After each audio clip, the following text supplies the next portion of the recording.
Assalamualaikum warahmatullahi wabarakatuh. Bagaimana kabarnya anak-anak?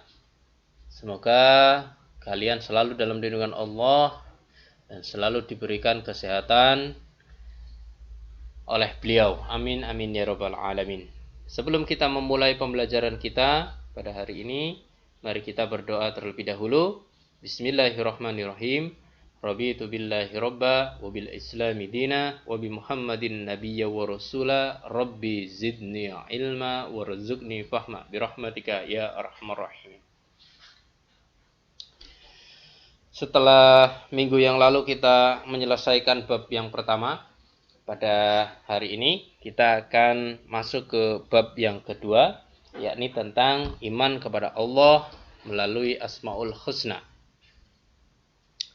Kita sering dengar ya tentang iman. Kita sudah tidak asing lagi dengan kata-kata iman. Pengertiannya, iman itu apa sih? Iman itu adalah percaya. Itu arti pendek dari iman. Sedangkan menurut istilahnya, yakni keyakinan yang tak tergoyahkan, yang timbul berdasarkan pengetahuan dan kepercayaan. Itu adalah iman. Jadi keyakinan yang benar-benar yakin, ya, keyakinan yang seyakin-yakinnya, yang tidak ada unsur keraguan di dalamnya, itu adalah iman. Sedangkan Asmaul Husna adalah nama-nama Allah yang baik, yang mulia dan agung sesuai dengan sifat-sifatnya. Jadi jika kita beriman kepada Allah melalui Asmaul Husna, yakni kita mempercayai, kita meyakini dengan sepenuh hati kita, ya, bahwa Allah itu ada dan Allah itu memiliki nama-nama yang baik, nama-nama yang mulia, ya, yang biasa disebut dengan Asmaul Husna. Itu jika kita menggabungkan bahwa iman kepada Allah melalui Asmaul Husna. Dalilnya terdapat pada Quran surat Toha ayat 8. A'udzu billahi minasyaitonir rajim. Bismillahirrahmanirrahim. Allahu la ilaha illa huwa lahul asmaul husna. Yang artinya, dialah Allah, tidak ada Tuhan yang berhak disembah melainkan Dia. Dia mempunyai al-asmaul husna, nama-nama yang baik. Jadi tidak ada Tuhan selain Allah. Tuhan kita hanya satu, yakni Allah. Dan Allah itu memiliki nama-nama yang baik, nama-nama yang mulia, yang disebut Asmaul Husna. Dalam ayat lain, A'udzu billahi minasyaitonir rajim. Bismillahirrahmanirrahim. Qul Allaha awidur rahman ayyamma tad'u falahul asmaul husna wa la tajhar bi salatika wa la tukhafit biha wabtaghi baina dzalika sabila. Yang artinya, katakanlah, serulah Allah atau serulah Ar-Rahman dengan nama yang mana saja kamu seru. Dia mempunyai al-asmaul husna, nama-nama yang terbaik. Dan janganlah kamu mengeraskan suaramu dalam sholatmu. Dan janganlah pula merendahkannya, dan carilah jalan di tengah di antara kedua itu. Jadi pada Quran surat Al-Isra ayat 110 ini menegaskan bahwa Allah itu memiliki nama-nama yang terbaik, yakni yang disebut Asmaul Husna. Dan ketika kita berdoa kepada Allah, itu kita boleh menggunakan nama-nama tersebut. Seperti Ya Rahman, Ya Rahim. Nah, itu kita boleh menggunakan nama-nama Asmaul Husna yang semacam itu. Kita tidak menyebut Allah, tapi kita menyebutnya Ya Rahman, Ya Rahim, dan lain sebagainya. Kita boleh. Dalam hadis Nabi yang diriwayatkan oleh Abu Hurairah, An Abi Hurairah radhiyallahu anhu, anna Rasulullah sallallahu alaihi wasallam qala, Inna lillahi tis'ata wa tis'ina ismam mi'ata illa wahidan. Man ahsaha dakhalal jannah.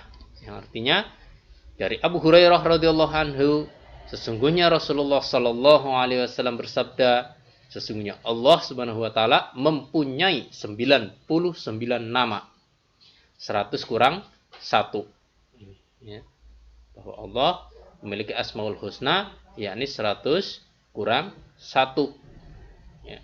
Barang siapa yang menghafalkannya, maka ia akan masuk surga. Hadis riwayat Bukhari. Ini, ya. Jadi banyak nama-namanya Allah itu banyak. Ya, ada 99. Nah, sedangkan yang akan kita bahas pada bab yang kedua ini cuman beberapa. Ya. Di antaranya yang akan kita pelajari yakni sifat Al-Karim, memahami makna Asmaul Husna Al-Karim. Al-Karim yang maha mulia dalam segala hal, ya kan? Yang amat banyak pemberian dan kebaikannya, baik yang diminta maupun tidak. Itu Al-Karim, maha mulia yang amat baik pemberian dan kebaikannya.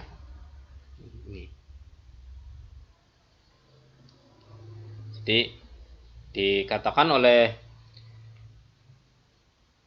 Ibnu Taimiyah radhiyallahu anhu berkata, nama Allah Al-Karim mencakup makna kedermawanan, juga makna kemuliaan dan keluhuran, serta bermakna kelembutan dan memberi kebaikan. Ini menurut beliau Ibnu Taimiyah. Ya. Jadi Al-Karim, ya. Jadi Allah itu memberikan kita nafas, ya. Memberikan oksigen tanpa kita meminta kepada Allah. Ya Allah, berikanlah hamba itu oksigen. Berikan hamba itu nafas. Enggak. Kita tanpa meminta hal itu, Allah sudah mengasih oksigen kepada kita. Allah sudah mengasih nafas kepada kita. Ini, ya. Nih, itu karena Allah memiliki sifat Al-Karim.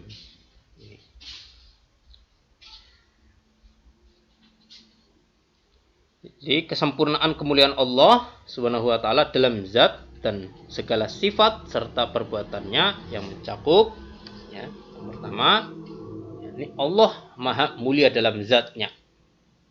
Zatnya Allah adalah yang maha mulia. Yang kedua, Allah maha mulia dalam segala sifatnya.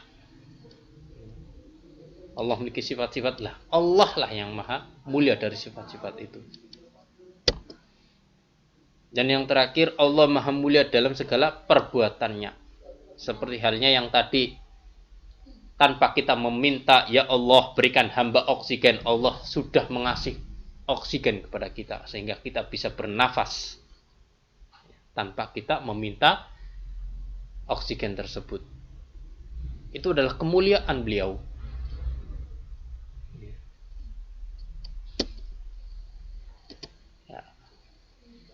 Selanjutnya Al-Karim menemukan sifat mulia dalam diri seorang muslim. Ya. Di antaranya ini, yang pertama menanamkan sifat mulia, ya, di dalam diri seorang muslim. Karena Allah maha mulia dan mencintai orang yang bersifat mulia. Yang kedua, menanamkan sifat pemurah dalam diri seorang muslim. Ya. Yang ketiga, menumbuhkan rasa cinta secara mendalam kepada diri seorang muslim kepada Allah. Ini, rasa cintanya. Ya. Yang keempat, menumbuhkan sifat suka memuliakan tetangga dan tamu. Ini, kepada tetangga kita harus berbuat baik. Kepada tamu kita harus berbuat baik kepada beliau. Bagaimana kita memuliakan tamu kita? Yang namanya tamu datang dari jauh, datang ke rumah kita, masa iya kita tidak mengasih minum? Nah, bukti memuliakannya, ya kita kasih apa yang kira-kira kita punya. Nah, oh, tamu kita haus, kita kasih minum, walaupun itu air putih. Ya, walaupun itu air putih, karena itu hanya kita punya itu. Itu bukti memuliakan orang lain. Yang kelima, menumbuhkan sifat pemaaf. Jika kita itu dihardik oleh teman kita, ya, kita dicaci maki dan lain sebagainya, kita dizolimi. Nah, ketika mereka meminta maaf kepada kita, kita maafkan kesalahan mereka. Kalau bisa sebelum mereka minta maaf, kita sudah memaafkan perbuatan mereka. Syukur-syukur semacam itu. Dan yang terakhir, ya, mendorong umat Islam untuk selalu berdoa kepada Allah. Karena Allah itu memiliki sifat Al-Karim, Maha Mulia. Maka kita disuruh untuk berdoa kepada Allah. Kita tidak berdoa kepada Allah saja, kita sudah dikasih oleh Allah. Apalagi kita berdoa, azabnya, ya, adabnya kita kepada Allah, yakni kita harus berdoa. Dan sifat yang kedua, yakni al-mu'min, yang artinya ini dalam bahasa dari kata amina, yang berarti pembenaran, ketenangan hati dan aman. Allah Subhanahu wa taala al-mu'min artinya dia maha pemberi rasa aman kepada semua makhluknya, terutama kepada manusia. Dengan demikian hati manusia menjadi tenang. Jadi keimanan kita tidak tergoyahkan oleh sesuatu hal. Jadi Allah itu sudah memberikan rasa aman kepada kita. A'udzubillahi minasyaitonirrajim. Bismillahirrahmanirrahim. Alladzina amanu wa lam yalbisu imanahum bidzulmin ulaika lahumul amnu wa hum muhtadun. Yang artinya orang-orang yang beriman dan tidak mencampur adukan iman mereka dengan syirik, mereka itulah orang-orang yang mendapat rasa aman dan mereka mendapat petunjuk. Nah, ini bukti bahwa Allah memberikan rasa aman kepada kita, kepada manusia. Jadi Allah melindungi keimanan kita, Allah melindungi keyakinan kita. Ini dari perbuatan-perbuatan yang syirik. Teladan dari sifat al-mu'min, ya, seorang hamba Allah yang sudah diberikan keamanan oleh Allah, tidak diganggu oleh makhluk lain. Karena itu umat Islam wajib untuk memohon keamanan lahir dan batin hanya kepada Allah. Jangan meminta sekali-kali meminta keamanan kepada makhluk lain. Jangan meminta kepada keris, jangan meminta kepada jin, jangan meminta kepada pohon-pohon yang dituakan dan lain sebagainya. Jangan meminta, tapi kita harus meminta keamanan kita hanya kepada Allah. Seperti halnya kita ketika berdoa setelah sholat, ya, itu ada kata-kata Rabbana atina fid dunya hasanah wa fil akhirati hasanah wa qina adzabannar. Kita memohon keselamatan di dunia, keselamatan di akhirat, dan kita memohon keselamatan terbebas dari azab neraka. Ya, itu kita harus menerapkan itu teladan yang dari sifat al-mu'min. Mungkin cukup sekian pertemuan pada kali ini. Kita sambung dengan diskusi di grup Telegram. Kurang lebihnya kami mohon maaf.